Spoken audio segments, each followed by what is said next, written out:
Hello students, how are you. आपने मेरे last lecture में फाइनेंशियल सेक्टर रिफॉर्म्स के बारे में पढ़ा था।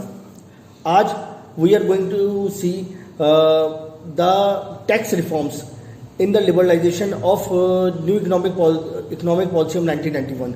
So students, let's get started.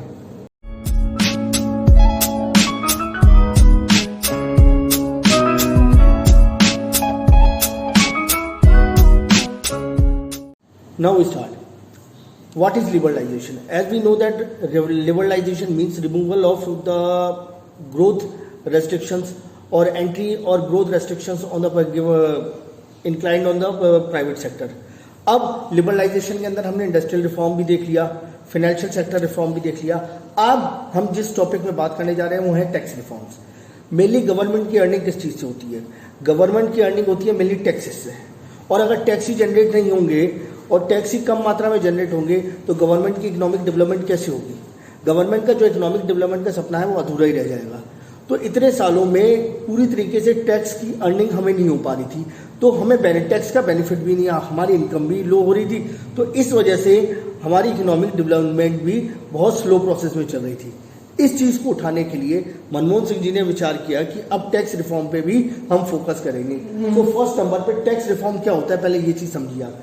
Tax reform refers to tax reforms in government taxation and public expenditure policies. Tax reform refers to reforms in government taxation policies.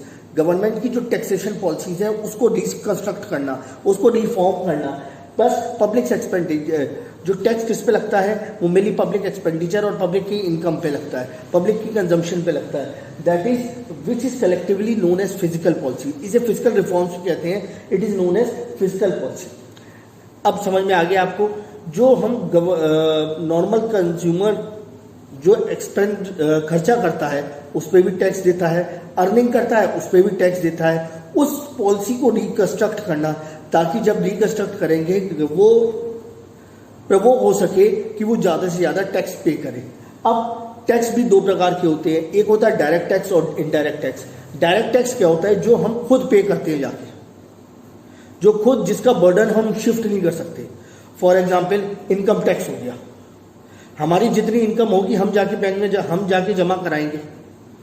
Corporate tax, profit of the company जितना होगा, साल भर का profit जो निकलेगा उसमें भी हम टैक्स निकल के आएंगे। तो ये डायरेक्ट टैक्स हो गया।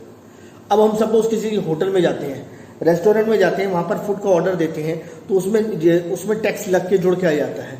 पिक्चर हॉल जाते हैं, पिक्चर देखने जाते हैं, वहां से अगर हम जब टिकट मिलती है तो उसमें एंटरटेनमेंट टैक्स तो हम देते हैं, टैक्स तो हम दे रहे हैं, अपने हाथ से टैक्स दे रहे हैं, पर हम दूसरे पर्सन को दे रहे हैं, वो जाके अपने अकाउंट से जमा कराएगा, बल्कि ऑलरेडी हमारी जेब से टैक्स लग चुका है। That is called indirect tax. तो अब आप समझिए, जस्ट लाइक जीएसटी, अगर हम पेमेंट पे आउट करें दैट इज इनडायरेक्ट टैक्स। हम तो पेमेंट कर दिया, अब वो आगे वाली जो पार्टी को हम जीएसटी जो पे कर रहे हैं, गुड्स एंड सर्विस टैक्स पे कर रहे हैं, वो आगे पे करेगा। होटल में जाके हम पेमेंट करते हैं, बिल देते हैं, प्लस जीएसटी भी दे रहे हैं, तो वो पेमेंट वो हमारी जेब से तो टैक्स लेकर गया, अब उसकी ड्यूटी बनती है, उसने टैक्स जमा करना है। सेकेंड, अब आ जाते हैं the major tax reforms are as follows. Major tax forms क्या क्या, जो मेजर टैक्स रिफॉर्म्स थे, अब उस पर हम दृष्टिगोचर करते हैं, दृष्टि डालते हैं। Reduction in taxes. 1991 से पहले ये क्लियर ही नहीं था किसी को कि कितनी टैक्स लगता है। कभी किसी में कुछ टैक्स लग रहा था, कभी कुछ, कोई पिक्चर क्लियर नहीं थी और उनके रेट बहुत ज़्यादा थे। किसी में 10%, किसी में 15%, किसी में 20%, किसी में 25%, कोई हिसाब नहीं था। तो इसलिए पब्लिक डरती थी, अपनी इनकम शो करने में डरती थी। अब वो सपोज करिए अगर उस टाइम गवर्नमेंट ने 25% टैक्स लगाया हुआ था, तो वो कहते हैं 100 रुपये मैंने कमाए हैं, 25 रुपये मैं सरकार को दे दूँ, मेहनत भी मैं करूँ, सब कुछ मैं करूँ, प्रॉफिट भी मैं निकालूँ, लेबर्स का खर्चा, फैक्ट्री का खर्चा, हर चीज़ के निकालूँ, फिर भी 25 रुपये उठा के मैं सरकार को दे दूँ। मैं तो बेवकूफ़ नहीं हूँ, मैं दिखाऊंगा ही नहीं मैंने इतना कमाया, मैं टैक्स ही चुरा लूंगा, ब्लैक मनी में कन्वर्ट कर लूंगा। पर अब रिडक्शन गवर्नमेंट ने सोचा ऐसे तो पब्लिक सामने निकल के आएगी नहीं, टैक्स जमा कराएगी नहीं, तो उन्होंने क्या किया, रिडक्शन इन टैक्सेस 1991 में जो उन्होंने इनकम टैक्स और कॉर्पोरेट टैक्स, इनकम टैक्स जो मेरी अपनी इनकम मैं दिखाऊं, तो उन्होंने बहुत एक डाउन पे कर दी, उसका स्लैब बना दिया, बहुत कम रेट पे बना दिया। और corporate tax that is profit of the companies, उस पर उन्होंने कहा कि आप ये एक लिटिल बिट अमाउंट आपका tax, little bit amount tax के रूप में लगेगा। तो इससे क्या हुआ, जब लोगों ने देखा कि अब कंफ्यूजन दूर हो गई है, एक नॉर्मल रेट ऑफ इंटरेस्ट हम पे लग रहा है एज ए टैक्स, तो उन्होंने ज़्यादा से ज़्यादा सेविंग करने की कोशिश की, और जो सेविंग्स की उस पर अपना जो अर्निंग की उस पर टैक्स दिखाया, और इससे सेविंग भी, इससे दिस एनकरेजेस सेविंग। हाँ, एक नंबर का पैसा मेरा सेव हो गया है, अब मुझे कोई टेंशन नहीं है, मुझे ब्लैक मनी जो मैं रखता था वो रखने की मुझे ज़रूरत नहीं है। तो वॉलेंट्री वो डिस्क्लोजर, वो सामने से आके डिस्क्लोज करने लगे, हाँ मेरी अर्निंग इतनी है, इतना आप टैक्स जमा कर लीजिए और ये मेरा एक नंबर का पैसा एज ए सेविंग में डाल दीजिए। Second is reforms in indirect taxes.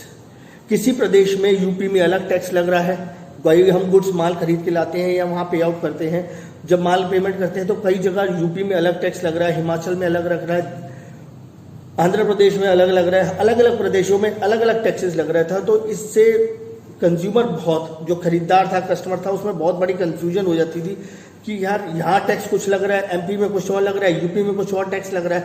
अब सरकार ने क्या कर दिया, तो वो डरता था, टैक्स पे करने में डरता था, चोरी का ब्लैक मार्केटिंग से वो माल खरीद लेता था, कट का माल खरीद लेता था। अब उन्होंने क्या सोचा कि हर जगह हम टैक्स एक ही कर देंगे। अब हर जगह हम टैक्स एक ही कर देंगे, चाहे आप कोई प्रोडक्ट चाहे इटावा से लीजिए या आगरा से लीजिए या अलीगढ़ से लीजिए या बॉम्बे से लीजिए या कलकत्ता से लीजिए या जम्मू कश्मीर से लीजिए या कन्याकुमारी से लीजिए या कहीं से भी लीजिए आप, तो सब जगह एक ही टैक्स लगेगा। किसी प्रोडक्ट पे 3% लग रहा है तो 3% लगेगा, किसी पे 5% लग रहा है तो वह एक पूरी कंट्री में एक ही रेट एप्लीकेबल हो जाएगा। इससे कस्टमर खुश हो कि अब कोई फॉर्जरी नहीं है, अब सीधे सीधे टैक्स जो यहाँ लग रहा है वही बाहर लग रहा है। तो इससे भी टैक्स ज़्यादा लोगों ने टैक्स पे करना शुरू किया। सिंप्लीफिकेशन प्रोसेस, पहले ये था कि अगर अब हम टैक्स पेयर्स के दिमाग में जो बहुत दिमाग में कंफ्यूजन रहती थी कि अब हम टैक्स पे करने जाएंगे कि बहुत लंबा प्रोसेस है, बहुत झंझट वाला प्रोसेस है, आसानी से समझ में नहीं आएगा कि हम कैसे जमा करेंगे। अब आज की डेट में जो टैक्स पेयर्स के लिए उन्होंने इस तरीके से एक फॉर्मेट बना दिया, इस तरीके से इनकम टैक्स पेमेंट का उन्होंने ऐसा प्रोसीजर बना दी जो इजी टू अंडरस्टैंड है। कोई भी टैक्स पेयर इजीली उसे पढ़ के सबमिट कर सकता है, अपने आप सेल्फ सबमिट कर सकता है। तो इस तरीके के टैक्स रिफॉर्म्स थे जो under liberalization policy of new economic policy of 1991 के अंडर बनाए गए थे। अब आगे जो हम पढ़ेंगे वो हम पढ़ेंगे आपका जाके ट्रेड एंड पॉलिसी रिफॉर्म्स और फॉरेन एक्सचेंज रिजर्व्स वाले reforms. So meet you in the next lecture. Thank you.